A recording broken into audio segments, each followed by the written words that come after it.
Today we're going to be looking at a Pro-logix battery maintainer or battery charger.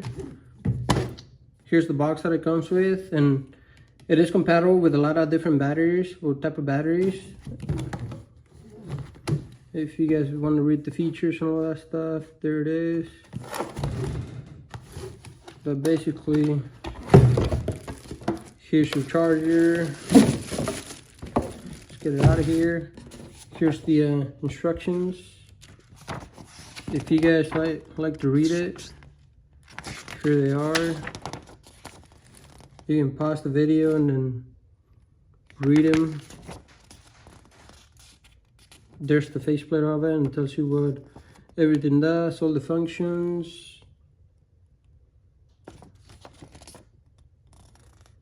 It does have 1 year warranty. And I think that's it. The other one might be, yeah, this is different language. So that's it right there. I'm gonna set that aside.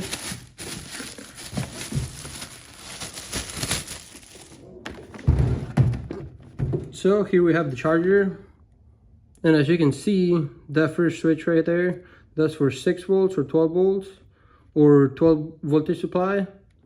And then the standard battery, AGM, and I believe that's a gel battery, 20 amp, 10 amp, 2 amp, right there, start, stop, if you want to see the charge of the car, and the voltage that it's doing right now, and then right there, charging progress, charging complete, and polarity, and error. I'll plug it in real quick. Let me grab my extension cord, and I'll probably hook it up to the battery again a little bit. So plug it in, and you can store the clamps and everything back here. As you guys can hear, turn on. I'll do that again so we can see it. Unplug. Just gotta wait a little bit for it to power down, probably. Well, let's just plug it in. Okay, now that we have plugged in, we can go to volts right there, 6, 12, and then power supply.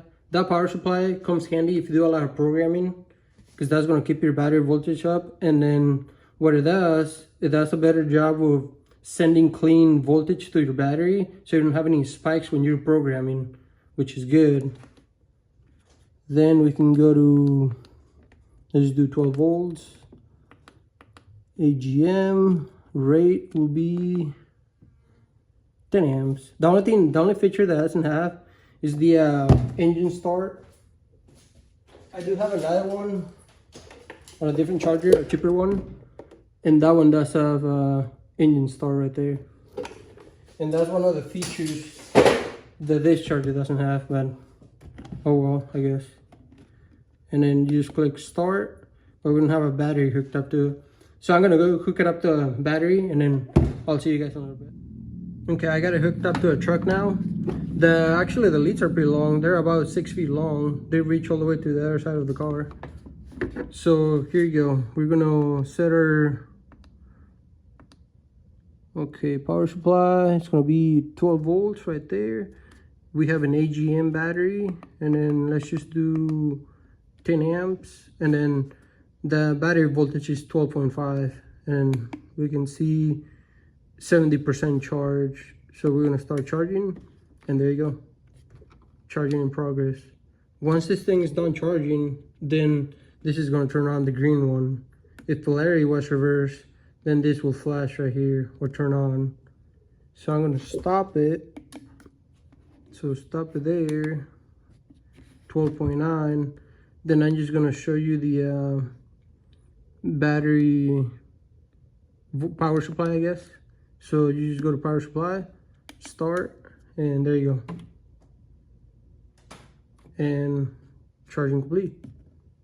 Pretty much this battery is fully charged. That's why it's not charging all the way. But I believe it should keep charging it, because you just put it on power supply.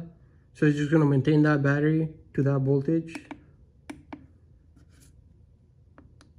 And then if you want to stop it, just stop it there, and then change your, as we can see, voltage went up because it was charging it, and 100%. And then you can just mess with it and go from there. See, and then we put it in 6 volts, and this is a 12-volt battery, so error is flashing. And I don't think it's gonna let you do anything. Yeah, it doesn't let you do anything. So basically 12 volts, and then AGM battery. Let's just do 2 amps and see what happens. 95% charge, 12.9. And if we go stop it and then do 20 amps, charging it, and we can see how fast that goes up. 95%. I'm going to stop it, and there you go. Thanks for watching.